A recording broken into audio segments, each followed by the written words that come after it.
Ini cerita nyata ya. Yang dia tanya gini, Pak Bahak, kita ini ahli embriologi dan tidak pernah ada ceritanya ada segumpal darah dalam proses embriologi. Yang ada itu sekian zigot yang berhasil nempel di dinding rahim itu nanti yang jadi janin. Jadi kalau kita ngaji ada segumpal darah itu menjadi aneh bagi kita karena proses itu tidak ada. Ya saya jawab ya enteng saja. Ya kan yang bilang segumpal darah itu kiai kan tidak Quran. Makanya benar Kang Anwar tadi yang ngomong itu mufasirnya atau kiainya yang terjemah. Kalau Quran hanya bilang min alakin. Iqra bismi rabbikal ladzi khalaq khalaqal insana min alaq. Alaq itu kan dari kata alaqa ya'liku alaqon, sesuatu yang nempel itu namanya alaqah. Makanya di Alfiyah ada wa ulqatun hasilatun, ulqah itu sesuatu yang terkait atau yang menempel. Sehingga ya pokoknya kalau alaq itu artinya tidak harus segumpal darah, bisa sesuatu yang menempel. Sama cari di kamus, dicari sama dia kamus. Alika ya'liku menempel. Oh, ya oke Bapak, enggak masalah. Nah, lalu kalau kita memaksakan itu bukti ilmiahnya Quran ya resiko juga. Nanti ada penelitian yang berbeda. Makanya kita bisa memanfaatkan tanda kutip kalau lafadz itu majas atau kata itu majas, kalimat itu majas. Atau kita menganalisis secara balaghah min jinsi dzalikat dam. Misalnya begini, saya kalau sedang benci Anda, saya akan bilang kamu itu membawa WC. Wong tak melete gawa WC ngalor ngidul, karena di perut kita memang ada kotoran. Berarti kita ini WC yang melaku ngalor ngidul. Oke, itu saat kita benci manusia. Coba sampean lihat di kitab tasawuf. Faqih fatatakabbar wa anta kanafun minal aknam, itu kan disebut kamu kok sombong, kowe iku WC melaku. Tapi nanti kalau kamu ngaji di alam rohani, kamu disebut laqad khalaqnal insana fi ahsani taqwim. Artinya bisa saja alakin ini benar-benar maknanya segumpal darah. Tapi dalam konteks manusia, jenis kamu adalah jenis segumpal darah. Bukan dalam proses embriologi mengalami segumpal darah. Kita masih bisa berkelit. Asal kamu ilmunya banyak, hafalaman banyak, tetap bisa berkelit. Problemnya kadang kita tidak punya ilmu. Loh ya ini kisah nyata ya. Jadi kemarin entah tanggal berapa saya lupa, itu kan Kemenak datang ke Yai, ke Mbah Mun, ke Gus Zofur. Di antara usul saya seperti itu, mbok terjemah Kemenak kalau yang terkait sain itu dikasih bahasa yang bias, karena nanti kalau tidak bias ini nanti ada penelitian kelihatan Quran dianggap loh ya, dianggap salah, sebenarnya salah yang terjemah, atau kita yakin sesuai ilmiah ternyata suatu saat ada penemuan yang berbeda. Kita bisa manfaatkan tadi seni menulis tadi, misalnya tanda kutip atau dipakai kata bias. Ya misalnya begini, contoh paling gampang tadi, misalnya kita bangga misalnya Quran terbukti benar ketika mengatakan wa ja'ala bainahuma barzakha wa hijra mahjura, antara air tawar dan air laut itu ada pemisah. Kita mungkin ya setuju nyari-nyari ayat tentang Big Bang, tentang apa ledakan yang dahsyat. Tapi apapun itu teori itu bisa iya bisa tidak. Nah itu kita bisa manfaatkan tanda kutip. Atau seni pakai lughat. Saya beri contoh seni lughat begini. Keyakinan santri yang di sini, yang di kewagian sini, makhluk itu yang terkenal kan 3, manusia, jin, terus setan. Sudah kan 3 itu. Keyakinan sampean manusia dengan jin sama apa enggak? Beda kan, katanya beda. Terus jin dengan setan itu beda apa sama? Enggak, sampean jawab. Beda, rata-rata santri fikih bilang beda, karena jin itu bisa mukallaf, bisa sholat, bisa enggak. Kalau setan pasti tidak sholat. Tapi pecinta orang sholat dia, kalau orang sholat datang penggemar dia, mau ganggu gitu. Nah sekarang pertanyaannya gini, lalu ketika para ulama mengatakan jin dan malaikat itu beda, jin dengan setan beda, tapi di Quran itu ada loh ayat fasajadu illa iblis kana minal jinni fafasaqa an amri rabbi. Jelas ayatnya di surat Isra kalau nggak salah tuh, kana minal jin, karena ono sopo iblis iku minal jinni. Padahal tadi Anda yakin iblis dan jin itu tidak sekategori, tapi ayat itu karena minal jin. Caranya gimana? Gampang, sama cari di tafsir Baghawi atau tafsir Ibnu Katsir. Caranya adalah dianalisis secara lughat.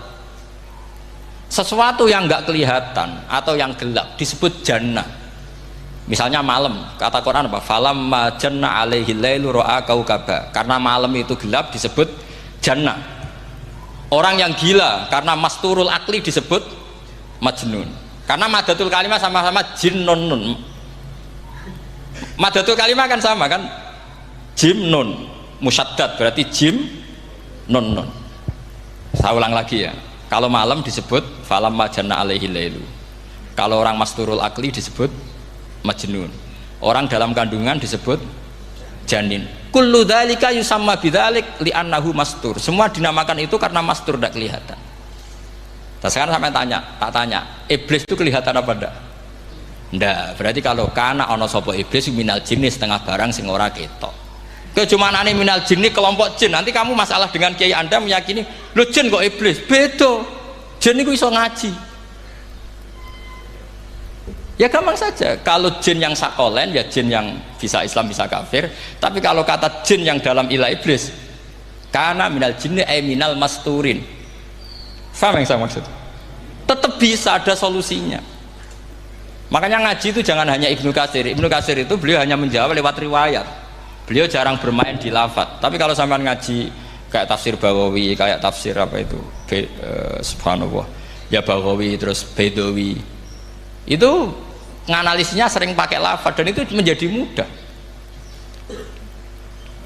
Misalnya lagi begini, sholat kita ini ya sholat yang muftatahatun bitakbir, muftatamatun bitaslim. Tapi kita secara lughat jelas as-sholat lughatan ad-du'a. Dan ada lafadz di Quran yang nggak mungkin kita maknani sholat itu dengan makna sholat yang mustalah alaihim tal fuqaha, yaitu di ayat khud min amwalihim shadaqatan tutahhiruhum wa tuzakkihim biha wa sholli alaihim inna sholataka sakanullah. Muhammad, kalau ada orang zakat ke kamu, sholli alaihim, kamu harus mensolati mereka. Wong cek urip kok di sholati, pasti maknanya sholli ay ut'ulahum, kamu mendoakan. Terus inna sholataka sakanulahum ay du'auka sakanulahum, doa kamu membuat mereka tenang. Paham sih kalau maksud? Lagi-lagi kita, kalau Anda janggal secara ilmiah ya sama seperti misalnya katanya bumi menurut Quran itu diciptakan dalam masa 6 hari, padahal menurut teori Big Bang sekian juta tahun. Lo yaumin itu maknanya tidak harus 24 jam.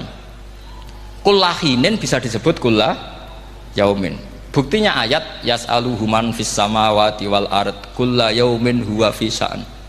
Apa Allah memutus sesuatu nunggu 24 jam? Kullahinin wa kulla waqtin huwa fi sya'an. Makanya di terjemahan UII termasuk saya usul fi sittati ayam itu dalam 6 masa. Karena kalau orang bilang hari asumsinya itu 24 jam kali 6 itu masih bisa, masih meskipun mungkin seperti itu, tapi ya mungkin tidak. Tapi kita masih bisa bermain kata gini, gue dinetralisir. Yaum maknanya khin. Napa maknanya napa? Khin. Kayak di apa? Yas'aluhu man fis samawati wal ardi kulla yaumin huwa fisa. Kayak di ayat lagi limanil mulkul yaum. Allah tanya itu ketika di akhirat apa di dunia? Tidak, sama jawab di akhirat. Ketika nanti di akhirat Allah tanya liman iku kedua sopo al mulku te kerajaan al yauma, limanil mulkul yaum lillahil wahidil fa inna fil akhirah laisa hunaka yaumun wala hunaka sa'a wala hunaka misalnya arbaun wa isruna sa. Di akhirat tidak ada 24 jam. Istilahnya Allah ya limanil mulkul yaum. Paham sih kalau maksud? Jadi lagi-lagi syaratnya hafal tadi. Nah, jadi artinya lafadz yaum dipakai di Quran berapa kali, konteksnya apa saja. Ya saya kira demikian. Mungkin kita anggap cekap ya, karena tadi apa ini Jumatan terus tak pikir tanya itu ya saya yang tanya itu karena itu tadi. Ya nggak apa-apa kalau masih ada yang tanya, tapi saya pikir ya itu tadilah yang saya utarakan. Saya kira cukup.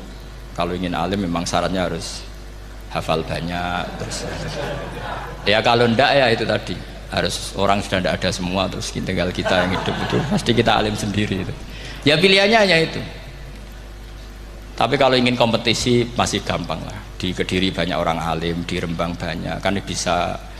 Cara Imam Bukhari al-luqi wal mu'asyarah, bisa sering ketemu lewat ngaji kilatan atau ngaji. Karena kiai banyak, ada yang kiai fanatik khatam kilatan. Di sarang ya banyak, kados Gus Said itu ngaji butuh khatam, khatam itu barokah, kan pernah mendengar sekian. Ada kiai yang senengannya yang penting faham, ada kiai yang kebetulan nasibnya baik ya faham ya khatam. Nah, itu ada santri macam-macam, yang penting khatam, ono sing penting faham, ono sing penting ya penting untuk barokah. Nah, terus repot aja. Repot wis.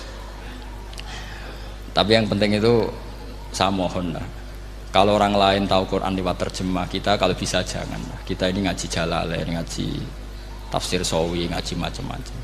Saya itu kalau sinau tafsir itu tak ulang-ulang. Saya itu sampai lupa khatam Jalalain berapa kali, itu sampai lupa. Karena itu tadi, setiap saya baca pasti nanti analisisnya beda. Tadi misalnya u'budu rabbakum, kalau dalam konteks orang kafir jelas wahidu rabbakum, karena mereka masih melakukan isyrak. Tapi kalau orang Islam dibilang cong kamu ibadah, dawimu alal ibadah, karena sudah Islam. Itu Imam Suyuti tidak konsisten. Nggak konsistennya karena beliau orang alim. Ya Yuhannas kadang ditafsiri ahla Makkah, memang saat itu konteksnya Makkah. Tapi dalam konteks Islam tentu wama arsalnaka illa kafatal lidasi basyirau wa nadhira. Itu kan ulama. Kalau ingat asbabun nuzul ya Yuhannas jelas ahla Makkah. Tapi kalau ingat umumul Quran nas ya kullan nas, bukan harus ahla apa? Makkah. Makanya ada fi tafsirin qala ahla Makkah, wa fi tafsirin akhar dia bilang ayan nas. Ini yang mengulang-ulang akan paham karena konteksnya apa? Beda. Lagi-lagi ya tadi harus hafal. Ayuhan nas dipakai Quran berapa kali? Konteksnya apa saja? Makanya Ibnu Abbas ketika ditanya bagaimana perbedaan ayat Makkiyah dan Madaniyah, beliau enteng jawab, biasanya kalau surat Makkiyah dimulai ya ayuhan nas karena mereka zaman itu masih kafir, belum berstatus mukmin. Kalau di Madinah rata-rata khitab sudah ya ayyuhalladzina amanu, karena di Madinah mayoritas sudah mukmin. Tetap memanfaatkan proses dialek dan itu mudah. Memang kalau kita neliti terus mudah. Maknanya mudah itu tidak sulit. Ya memang Nabi begitu. Loh, sampean kalau hafal hadis nanti akan ngomong seperti saya. Loh, itu otomatis. Misalnya begini, Nabi itu ditanya, ya Rasulullah, dulani ala amalin gini-gini, terus terakhir dia yudkhilunil jannah, yang bisa masukkan saya ke surga. Nabi jawabnya itu, inna dzalika yasir, itu gampang. Tapi terusannya yang nggak nguati, alaman yassarahu wah. Oh, itu gampang dong bagi wong sing digampangno pangeran. Orang kata Nabi, wah ini sulit, tidak semua orang masuk surga. Nabi jawabnya, inna dzalika yasir, itu gampang. Tapi terusannya alaman yassarahu wah. Ya mengen Quran adatnya ya gitu. Inna dzalika ala wahi yasir. Ya itu gampang. Bukan berarti kita nyepelekno, ndak, memang ya itu tadi. Sesuatu sulit itu kalau kita tidak tahu rumusnya, sebenarnya kita tahu, cuma tidak mau. Sampean tahu kalau rumusnya ingin alim tafsir harus hafal Quran, hafal hadis, pernah ngaji etkon, ngaji ini, tahu, tapi kan nggak mau. Akhirnya mau takut tok, carane ngalim piye Gus? Pastinya ngerti, nak carane iku ngerti. Geleme sing raga. Nah, itu kan gitu. Ini kebetulan kenyek kan ngomong fakta biasa mawon, betul kenyek. Ya seperti kamu mau ke Jakarta kan jauh, tapi tetap gampang. Caranya beli tiket gini-gini ya kan gampang. Ya kalau ingin alim tafsir, satu hafal Quran, dua minimal setengah hafal Jalalain. Nanti kalau Jalalain janggal, kamu ngaji Sawi, karena banyak juga Jalalain yang diprotes sama Imam Sawi, dikritik. Itu kan wajar ya, sarah itu hanya membenarkan yang di matan ada masalah.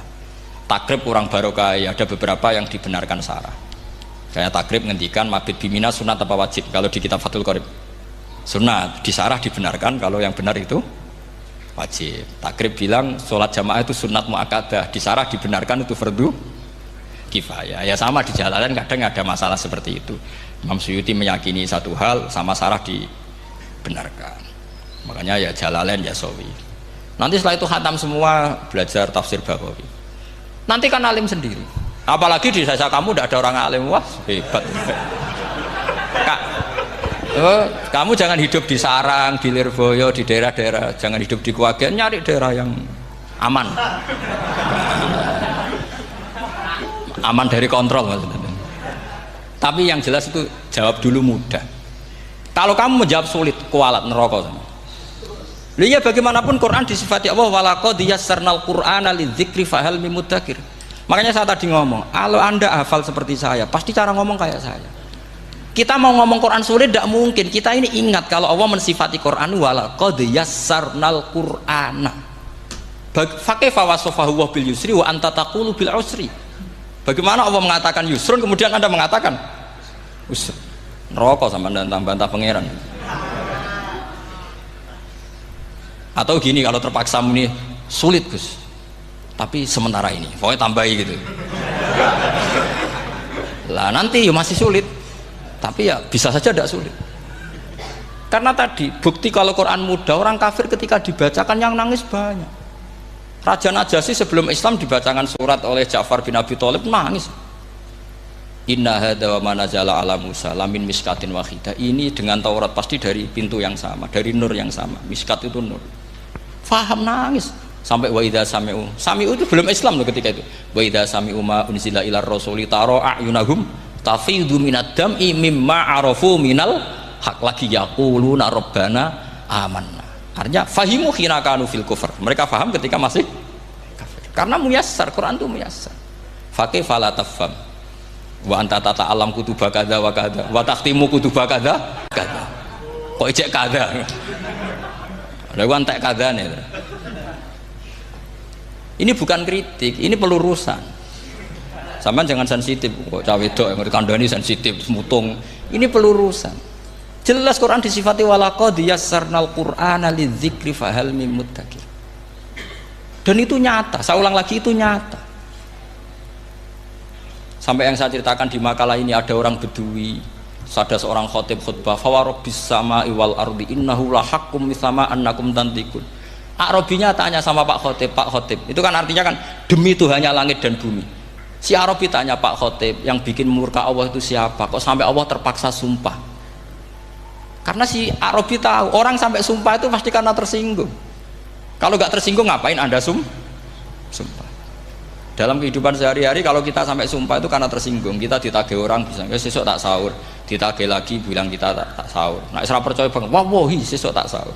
Kalau orang sumpah itu karena tersinggung. Ternyata betul. Sampai cek di Quran. Kalau Allah memulai surat dengan sumpah, pasti terusannya Allah itu duka atau marah karena sumpah itu untuk yang tersinggung. Makanya di Balaghah diterangkan kalau kaidah normal, kondisi normal kamu harus bilang Zaidun qaimun. Kalau mukhatab ada indikasi tidak percaya, kamu bilang inna Zaidan qaimun. Kalau selalu kelihatan tidak percaya, kamu harus bilang wallahi inna Zaidan laqaimun. Ya enggak di ilmu Balaghah. Lah iya itu kan Arabi saja paham. Kamu yang ngaji Jawahirul Maknun tidak paham kan aneh.